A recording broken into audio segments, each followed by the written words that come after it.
ನಮಸ್ಕಾರ, ಶುಭೋದಯ, ಸಂಕಲ್ಪ ಸಿದ್ಧಿ ವಿಶೇಷ ಕಾರ್ಯಕ್ರಮಕ್ಕೆ ತಮ್ಮೆಲ್ಲರಿಗೂ ಆತ್ಮೀಯ ಸ್ವಾಗತ ಹೇಳ್ತಾ ಇರೋದು ನಾನು ಅನುಷಾ. ಮೊದಲನೇ ಬಾರಿ ನಮ್ಮ ಚಾನಲ್ ವೀಕ್ಷಿಸ್ತಾ ಇದ್ದೀರಾ ಅಂತಂದರೆ ಈಗಲೇ ಚಾನಲ್ನ ಸಬ್ಸ್ಕ್ರೈಬ್ ಮಾಡಿ, ನಮ್ಮ ವೀಡಿಯೋಸ್ನ ಲೈಕ್ ಮಾಡಿ.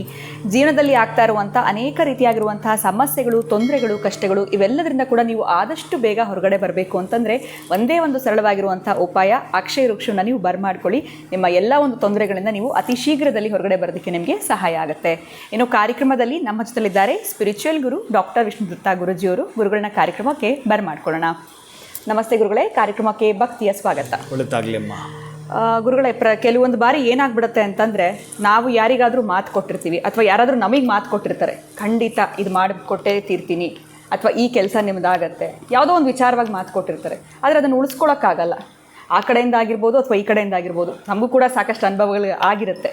ನಾನು ಯಾಕೆ ಈ ವಿಚಾರ ತಮ್ಮ ಮುಂದೆ ಇಡ್ತಾ ಇದ್ದೀನಿ ಅಂತಂದರೆ, ಆ ಥರ ಕೊಟ್ಟಿರೋಂಥ ಮಾತನ್ನು ಉಳಿಸ್ಕೊಳ್ಳೋಕ್ಕಾಗಿಲ್ಲ ಅಂತಂದಾಗ ನೀವು ಯಾವುದಾದ್ರೂ ಸಿಂಪಲ್ ಆಗಿರುವಂಥ ರೆಮಿಡಿಯನ್ನು ಕೊಟ್ಟೇ ಕೊಡ್ತೀರಾ, ಇದಕ್ಕೆ ಪರಿಹಾರ ಸಿಗುತ್ತೆ. ಅವ್ರು ಹೇಳಿದ್ರು ಆ ಕೆಲಸ ಮಾಡಿಕೊಡ್ತೀನಿ ಅಂತ, ಬಟ್ ಇವತ್ತಿಗೂ ಮಾಡಿಕೊಡ್ಲಿಲ್ಲ, ಅಥವಾ ಈ ಕಡೆಯಿಂದನೂ ಆ ತಪ್ಪಾಗಿರ್ಬೋದು. ಸೊ ಅದು ಫುಲ್ಫಿಲ್ ಆಗಬೇಕು ಅಂತಂದರೆ ಏನಾದರೂ ಒಂದು ರೆಮಿಡಿಯನ್ನು ತಿಳಿಸ್ಕೊಡಿ ಗುರುಗಳೇ. ಓಂ ವಿಶ್ವಸ್ಮೈ ನಮಃ. ಪ್ರೀತಿಯ ಬಂಧುಗಳೇ, ಇದು ಕೆಲವೊಂದಕ್ಕೆ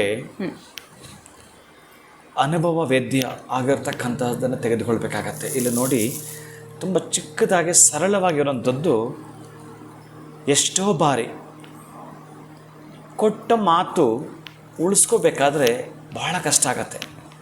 ಯಾಕಂದ್ರೆ ನಮಗೆ ಅಷ್ಟು ಒತ್ತಡಗಳು, ಅಷ್ಟು ಟೆನ್ಷನ್ ನಮ್ಮನ್ನು ಹೊಕ್ಕುತ್ತವೆ, ಚುಚ್ಚುತ್ತವೆ.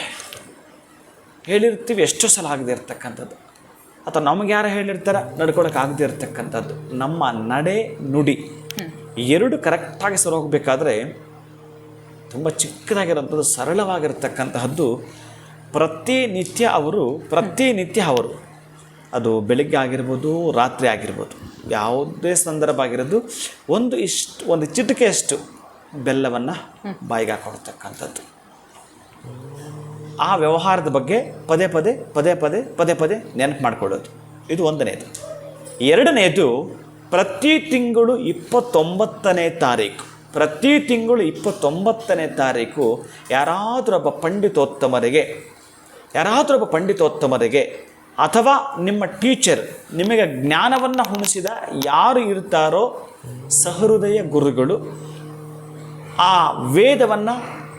ವೇದಕ್ಕೆ ಸಂಬಂಧಪಟ್ಟ ಪುಸ್ತಕವನ್ನು ನೀವು ದಾನ ಮಾಡುವಂಥದ್ದು. ಕೊನೆ ಪಕ್ಷ ಪ್ರತಿ ತಿಂಗಳು ನಮಗೆ ಈ ವೇದದ ಪುಸ್ತಕವನ್ನು ದಾನ ಮಾಡಲಿಕ್ಕೆ ಆಗಲಿಲ್ಲ ಅಂತಂದರೆ, ಯಾರಾದರೂ ಭಾಗವತೋತ್ತಮರಿಗೆ ದಕ್ಷಿಣೆ ತಾಂಬೂಲವನ್ನು ಕೊಟ್ಟು ನಮಸ್ಕಾರವನ್ನು ಮಾಡಿಕೊಳ್ಳುವುದು. ನಿಮಗೆ SSLCನಲ್ಲೋ ಅಥವಾ ಕಾಲೇಜು ದಿನಗಳಲ್ಲೋ ಅಥವಾ ಇರ್ತಕ್ಕಂಥದ್ದು ನಿಮ್ಮ ಜೀವನಕ್ಕೆ ಒಂದು ಮಾರ್ಗದರ್ಶನ ಮಾಡಿರ್ತಕ್ಕಂತಹ ಗುರುಗಳಿಗಾದರೂ ಕೂಡ ಪ್ರತಿ ತಿಂಗಳು 29ನೇ ತಾರೀಕು ದಕ್ಷಿಣೆ ಫಲತಾಂಬೂಲವನ್ನು ಕೊಟ್ಟು ನಮಸ್ಕಾರವನ್ನು ಮಾಡಿಕೊಂಡು ಬರ್ತೀನಿ ಅಂತಂದರೆ, ಅದು ಯಾವ ಕೆಲಸಕ್ಕಾಗಿ ನೀವು ಮಾತು ತಪ್ತಾ ಇದ್ದೀರೋ, ಅಥವಾ ನಿಮಗೆ ಯಾರಾದರೂ ಕೊಡಬೇಕಾಗಿರೋರು ಅವರು ಮಾತು ತಪ್ತಿದ್ರು ಕೂಡ, ಬಹುಶಃ ಇದು ನಿಮ್ಮಲ್ಲಿ ನಡೆದು ಹೋಗಲಿ. ಒಂದು ತಿಂಗಳು ಮಾಡಿದ ಮೇಲೆ ಇನ್ನೊಂದು ತಿಂಗಳ ಒಳಗಡೆ ಚೆಕ್ ಮಾಡಿ. ಆದರೆ ನೀವು ಮಾಡಬೇಕಾಗಿರೋದು ಪ್ರತಿ ತಿಂಗಳು ಮಾಡಿದ್ರೂ ಕೂಡ ಎಂಥ ತೊಂದರೆ ಇಲ್ಲ ಜೀವಿತ ಕಾಲದ ತನಕ. ಆದರೆ ಅಟ್ಲೀಸ್ಟ್ ಕೊನೆ ಪಕ್ಷ ಒಂದು 6 ತಿಂಗಳು ಇದನ್ನು ಮಾಡ್ತಾ ಬನ್ನಿ. ಬಹುಶಃ ನೀವು 6 ಬಾರಿ ಒಂದು 100 ರೂಪಾಯಿ ಕೊಟ್ಟು ಬಹುಶಃ ಅವರಿಂದ ಆಶೀರ್ವಚನವನ್ನು ಪಡೆದುಕೊಳ್ಳತಕ್ಕಂಥ ದಕ್ಷಿಣ ತಾಂಬೂಲವನ್ನು ಕೊಡುವಂಥದ್ದನ್ನು ಏನಾದರೂ ಮಾಡ್ತೀನಿ ಅಂತಂದರೆ, ಕೊಟ್ಟ ಮಾತು ಏನಿದೆ ಅದು ಉಳಿಸಿಕೊಳ್ಳಲಿಕ್ಕೆ 8 ದಿಕ್ಕುಗಳಿಂದ ನಿಮಗೆ ಅನುಗ್ರಹವಾಗುತ್ತಂತೆ. ಅಂತಹ 8 ದಿಕ್ಕುಗಳ ಅನುಗ್ರಹವಾಗಲು ನಿಮ್ಮ ಗುರುಗಳನ್ನು ಭೇಟಿ ಆಗ್ತಕ್ಕಂತಹದ್ದು, ಏನಾದರೂ ಕ್ಷೇಮ ಸಮಾಚಾರ ಮಾತಾಡಿಕೊಳ್ಳುತ್ತಾ ಅವರೊಂದು ಫಲ ತಾಂಬೂಲವನ್ನು ಕೊಟ್ಟು ಬರ್ತೀನಿ ಅಂತಂದರೆ, ಬಹುಶಃ ನಿಮ್ಮ ಒಂದು ತಿಂಗಳ ಕೊನೆಯ ದಿನ, ಇನ್ನೊಂದು ದಿನ ಇದು ಇರುತ್ತೆ, ನಿಮಗೂ ಕೂಡ ಇನ್ನೊಂದು ದಿನ 2 ದಿನ ಟೈಮ್ ಕೊಟ್ಟಿರ್ತಾರೆ, ಈ ತರಹದ್ದು ನಿಮ್ಮ ಕಷ್ಟ ಕಾಲದ ಬಂದುಬಿಟ್ಟಿದೆ ದಿನಗಳು ಅಂತಂದಾಗ, ಅಂತಹ ತಾರೀಖನ್ನು ಕರೆಕ್ಟಾಗಿ ಮಾಡಿಕೊಂಡ್ರೆ ಮತ್ತು ಚಂದ್ರ ಪ್ಲಸ್ ಕುಜ ಸೇರ್ತಕ್ಕಂತಹದ್ದು ರುಚಿಕ ಯೋಗವಾಗ್ತಕ್ಕಂತಹದ್ದು, ಚಂಚಲತೆಯಿಂದ ಇರತಕ್ಕಂತಹ ನೋವನ್ನು ನಿವಾರಣೆ ಮಾಡ್ತಾ ಈ ಪ್ರತಿಬಂಧಕ ದೋಷ ಇದ್ದರೆ ನಿವಾರಣೆ ಆಗ್ತಕ್ಕಂತಹದ್ದು.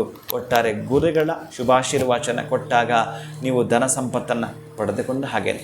ಖಂಡಿತ ಗುರುಗಳೇ, ಇದು ಒಂದು ಪರ್ಸ್ನಲ್ ಕ್ವೆಶನ್ ಕೂಡ ಆಗಿತ್ತು. ಯಾಕಂದರೆ ನಮಗೂ ಕೂಡ ಅನುಭವ ಆಗಿತ್ತು. ಇದನ್ನು ತಮ್ಮ ಮುಂದೆ ಇಟ್ಟರೆ ರೆಮಿಡಿ ಅನ್ನೋಂಥದ್ದು ಕೊಟ್ಟೇ ಕೊಡ್ತೀರಾ. ಯಾವುದೇ ಸಮಸ್ಯೆ ಇರಲಿ ತಮ್ಮ ಮುಂದೆ ಇಟ್ಟಾಗ ಅದಕ್ಕೆ ಸರಳವಾಗಿರುವಂಥ ಪರಿಹಾರನ ತಿಳಿಸ್ಕೊಡ್ತೀರಾ. ಅದಕ್ಕೆ ಕೇಳಿದ್ದೀವತ್ತು. ಬಹಳ ಧನ್ಯವಾದಗಳು ಗುರುಗಳೇ ತಮಗೆ. ನಮಸ್ಕಾರ. ಹರೇ ಶ್ರೀನಿವಾಸ. ಸೊ ನಿಮ್ಮ ಜೀವನದಲ್ಲಿ ಕೂಡ ಇದು ಅನುಭವಕ್ಕೆ ಬಂದೇ ಬಂದಿರುತ್ತೆ ಖಂಡಿತವಾಗ್ಲೂ ಅಂತ ಹೇಳ್ಬೋದು. ನೀವು ಯಾರಿಗಾದರೂ ಮಾತು ಕೊಟ್ಟಿರ್ತೀರ ಅಥವಾ ನಿಮಗೆ ಯಾರಾದರೂ ಮಾತು ಕೊಟ್ಟಿರ್ತಾರೆ, ಹಣಕಾಸಿನ ವಿಚಾರ ಆಗಿರ್ಬೋದು, ಕೆಲಸ ಕಾರ್ಯಗಳ ವಿಚಾರ ಆಗಿರ್ಬೋದು. ಸೊ ಗುರುಗಳು ತಿಳಿಸಿರುವಂಥ ಈ ರೆಮಿಡಿಯನ್ನು ಫಾಲೋ ಮಾಡಿದ್ರೆ ಖಂಡಿತವಾಗ್ಲೂ ಆ ಕೆಲಸ ನಿಮಗೆ ಸಕ್ಸಸ್ ಆಗುತ್ತೆ ಅಂತ ಹೇಳ್ತಾ ಇವತ್ತಿನ ವಿಡಿಯೋನ ಮುಗಿಸುವಂತಹ ಸಮಯ ಆಗಿದೆ. ನಮಸ್ಕಾರ.